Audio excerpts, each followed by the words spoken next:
Hi hello నమస్తే, నేను మీ సురేందర్. Welcome to. భారతదేశంలో రైల్వే వ్యవస్థ అట్టర్ ఫ్లాప్ అయింది.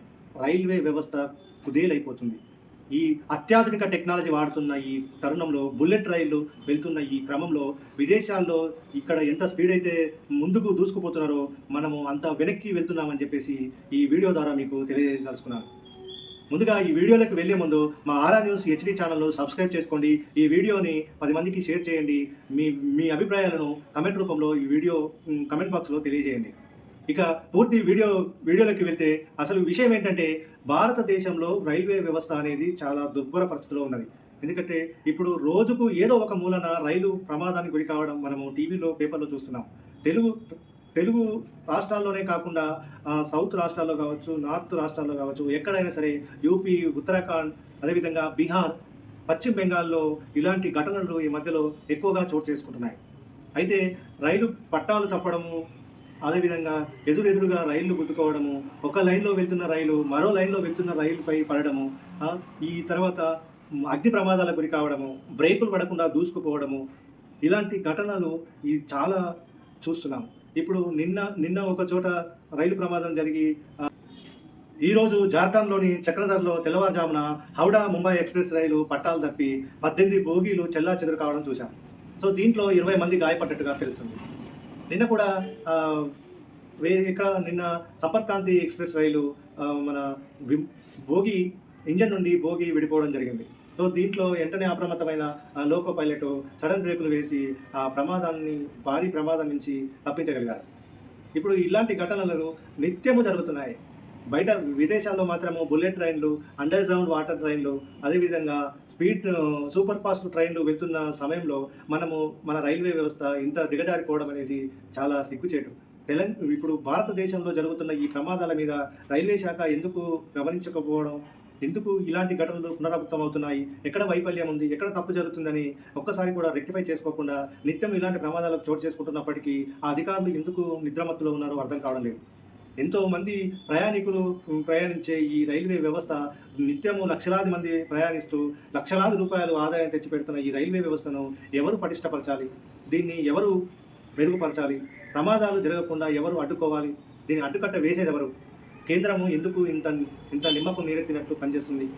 రైల్వే శాఖ మంత్రి ఏం చేస్తున్నారు?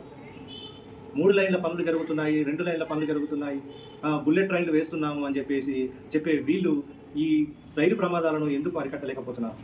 రైల్వే వ్యవస్థ ఎందుకు భారతదేశంలో ఇంత వెనకబడిపోతుంది?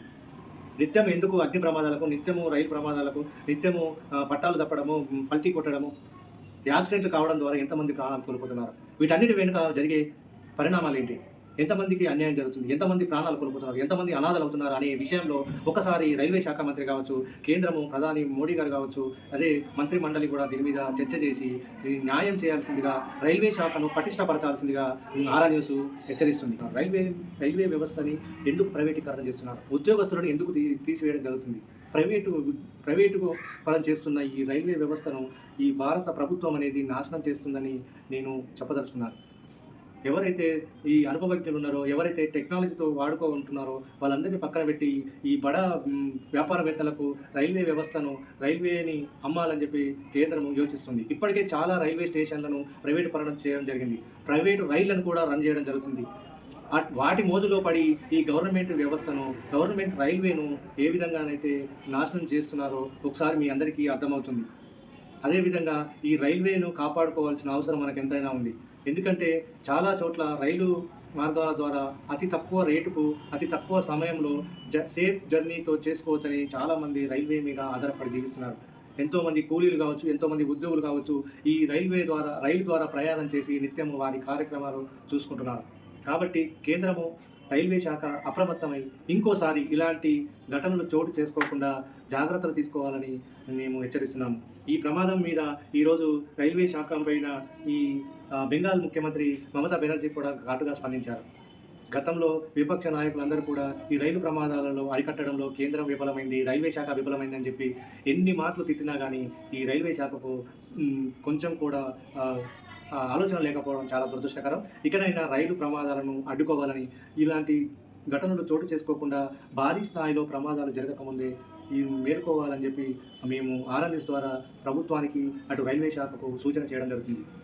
ఈ వీడియో నచ్చితే లైక్ చేయండి, షేర్ చేయండి. ఈ రైలు ప్రమాదాలపై జరగడానికి గల కారణాలు ఏంటి, దీనికి బాధ్యులు, ఎవరిని నిందిస్తే బాగుంటుంది అనేది మీ అభిప్రాయాన్ని కమెంట్ రూపంలో తెలియజేయండి. ఈ రైలు ప్రమాదంలో ఎంతమంది అయితే మీరు ప్రమాదాలను చూశారు, ఎంతమంది మీకు తెలిసిన వాళ్ళు ప్రాణాలు కోల్పోయారో కమెంట్ రూపంలో తెలియజేయండి. ఈ వీడియోని 10 మందికి షేర్ చేయండి. మా ఆర్ఆర్ న్యూస్ హెచ్డి ఛానల్ను సబ్స్క్రైబ్ చేసుకోండి. ఆర్ఆర్ న్యూస్ ద్వారా మీరు నిత్యము చూసే అప్డేట్స్ను ఫాలో అవుతూ ఉండండి. మా వీడియో ద్వారా మీకు మంచి జరిగింది అనుకుంటే మా వీడియోని లైక్ చేయండి. ముందుగా మా ఆర్ఆర్ న్యూస్ ఛానల్ను సబ్స్క్రైబ్ చేసుకోండి. ఇతరులతో సబ్స్క్రైబ్ చేయించుకోమని చెప్పండి. Thank you very much. నమస్తే.